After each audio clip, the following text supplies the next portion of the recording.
If there's a question I get more than any other by a mile, what is your opinion of Brian Barczyk? Has to be that question. So today, without drama, without being hateful, just being positive, let's go over my opinion of Brian Barczyk. I'm Adam. This is Sarah. You're watching Wiccan's Wicked Reptiles. Stick around.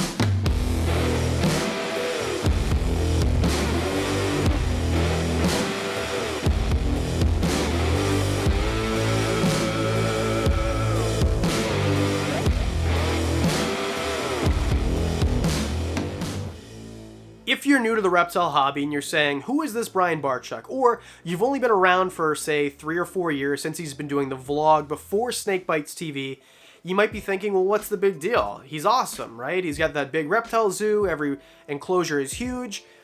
Here's where it stems from, in my opinion. We'll start here. Why do people dislike Brian Barczyk, or why does he have a bad rap in part of the reptile community? Before we get to my opinion, this is, I think, really important. And it's kind of simple. He had a lot of examples of pictures from his facility that had animals looking in subpar condition. Now, whether these are actually pictures of the racks that animals were in, or they're pictures of racks that just weren't cleaned in a while and were being thrown out, and like, who knows? The issue is, all of the evidence is kind of picked from videos, and there are some things that you shouldn't do. Don't keep savanna monitors or bearded dragons in tub systems. Like, there are certain things that you shouldn't do, that he used to do, but here's the main thing. We shouldn't cancel somebody in 2020 for something that they did in 2008, if they have shown a great effort in order to make their husbandry better. So is my opinion that he's been doing better? Yes. I totally think 100% that Brian has been doing a much better job and has realized some of the faults. And I think the thing is too, sure, he might have known better, and I totally get that. I don't want to say that he prioritizes money over the animals' lives that he cares for. I don't know that. I've never met the guy. I'm not going to take a stance, yes or no. I'm just going to give you my honest opinion. And I think that because he has changed so much in the course of, how long did he start? 2008? Right? I started watching his channel in, I think, 2013. So it's been a long time. And over those 7 years, he's grown leaps and bounds. And even if you watch this channel, my entire room used to be racks. And some of the enclosures were a little bit small or didn't have enough enrichment, which in my opinion is much more important than I thought it was. And the reason that I learned, and the reason that my reptile room looks like this now, is because one person reached out to me respectfully, hey man, I think that you might want to consider this. And the problem with the way that we treat Brian is that he is a real person with real feelings. And sure, he plays them up and cries on camera for views. We'll get to the clickbait thing in a second. But at the end of the day, that's a real person. And he's got real animals, and he really does care about them, obviously. He does care about the money. He does care about the fame. But let's be perfectly honest. Anybody who's sitting in front of a camera wants views. The reason that people who start these channels continue these channels is because they're getting their message to an audience. If you only have an audience of 10 people at 4 or 5 years in, you're not going to keep doing it because you might as well just be talking to a wall.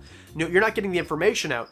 Brian has a giant audience, so I think for the most part, he's getting most people involved in the hobby. If you watch a reptile YouTube channel, it's likely Brian's. If you find my channel first, his videos are going to pop up in your suggested feed, and you're going to watch his because he has the best production value, period. He has the best production value. He's got the money, he's got the cameras, he's got the staff, and he's got the employment in order to allow him to focus on that YouTube channel as his primary source of income, and he's got the people to edit the videos and shoot the videos, which takes a lot of time. Editing videos like this takes 8 to 12 hours a lot of the time. So to do those every day, that's why people stick around and watch. His production value is the best. He's got a great personality. He knows how to make great content.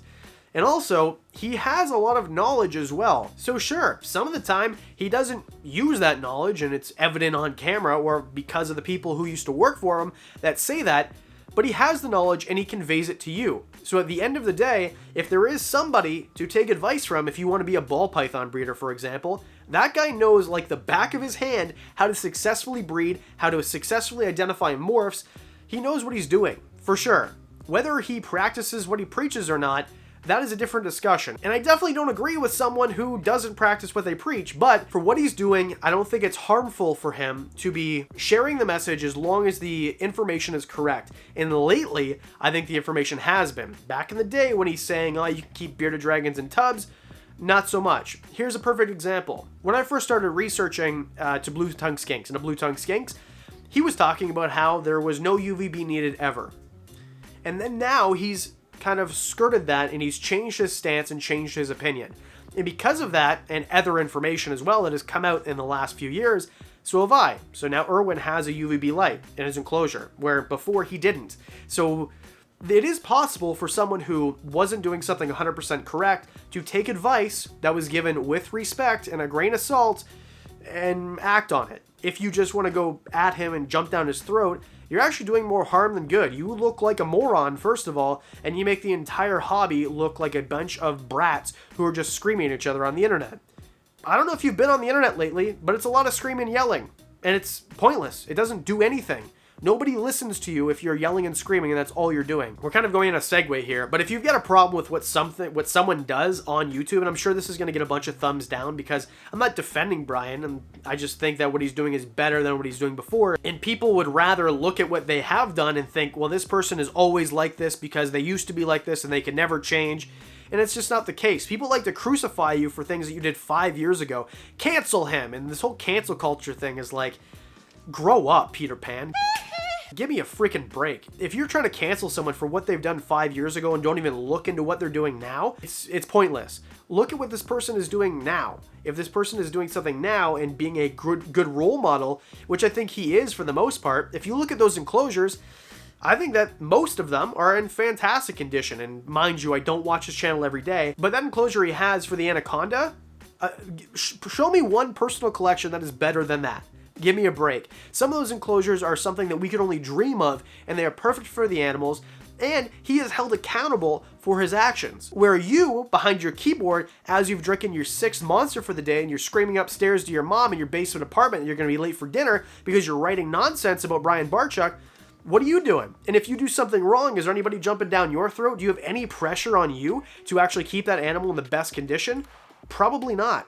So a guy who has millions of eyes watching him every single day, literally over 1 million people every day lay their eyes on a Brian Barczyk video. So he has this sense of accountability that most of us don't have. All right, okay, enough rambling. What is my opinion? My opinion is he used to be someone who I don't think you should take that care advice. If you watch the old Snake Bites TV, some of that information is outdated. And it's not because he was a bad guy for some of it. I'm not defending him and saying that he didn't purposely do things to save money that he shouldn't have done. I'm not saying that. That is definitely possible. But the industry grows and changes, and people change their advice and change their husbandry for the better. You know, 5 years ago, or even 10 years ago when I first started getting into bearded dragons, only had them for a few years, and I was keeping them on a loose substrate, I would get nailed by everybody. Even the most advanced keepers would tell me, nah, you gotta keep them on slate or tile or whatever.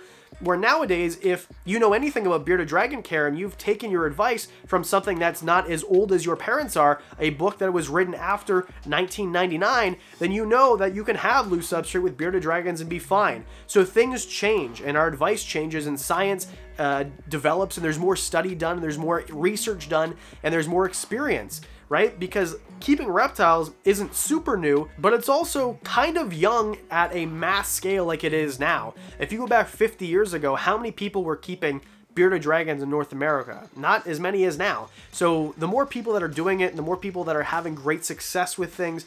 All right, okay, we're going on a tangent again. Brian Barczyk now in 2020, I think is doing, for the most part, from what we can see on camera, a great job. We don't know what goes on behind the scenes unless you work there or you have some special insight. We don't know. But what you can see on his vlogs that he puts out every day, I think he's doing a much, much better job than most of us could possibly do. And I think if you're one of those people that comment these negative comments about him, everybody love everybody! You're entitled to your opinion, but also go and watch a few episodes with a clear head. Don't have your mind made up, because that's kind of hurting the hobby all the way around. Sorry to keep, like, you think it's an earthquake? I'm very sorry about this. Because at the end of the day, people change, people get better, people take advice from the comment section, And I want to say thank you to all of you who watch these videos. I sit here in my basement with this hot light on me, talking about reptiles, handling my reptiles, and you guys watch. And a lot of the times I get great advice in the comments section. So if you want to be someone who helps the hobby, rather than just one of these keyboard warriors who screams for the sake of screaming, because you're anonymous and no one's going to see your face, be nice. Be respectful. Give proper, constructive advice, rather than screaming about everything that is done wrong in a video. That helps nobody and makes you look kind of silly. So there you go. That is my opinion on Brian Barczyk. Hope this video was as exciting as you all hoped it would be. Obviously from the poll, you guys wanted it. I like taking the videos out of the comments section for what the bearded dragon's flopping around. So if you have an idea, put it in the comment section below. I take all the ideas for the videos out of there. Just a quick shout out before we end the video to my friends at Cages. If you need the top of the line, best PVC enclosures you could possibly think of, link in the description. Cages, by far, you will not regret it. I stand behind the product. Patreon. You guys are amazing. On fire, commenting like crazy. If you want to see extra bonus content, learning about animals in my collection that I haven't told you about yet, see these videos in advance. Get discounts on the merch, which you can buy. Patreon, little as $1 a month. Right there. Subscribe. See you on Monday.